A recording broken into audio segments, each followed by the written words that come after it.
Bethsaida കുളക്കരയിൽ 38 വർഷം തളർവാദം പിടിപെട്ട് കിടന്ന ഒരു മനുഷ്യൻ 38 വർഷമായിട്ട് നൂറുകണക്കിന് വ്യക്തികളോട് സഹായം ചോദിച്ചിട്ടുണ്ട്. പക്ഷേ ആരും തന്നെ ആ മനുഷ്യനെ സഹായിച്ചില്ല.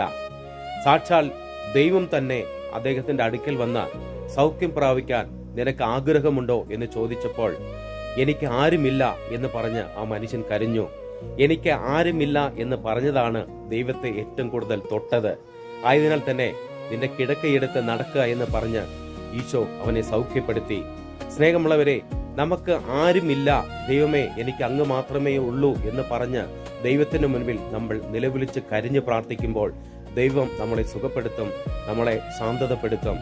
സങ്കീർത്തനങ്ങൾ 121:1 പർവ്വതങ്ങളിലേക്ക് ഞാൻ കണ്ണുകൾ ഉയർത്തുന്നു, എനിക്ക് സഹായം എവിടെ നിന്ന് വരും?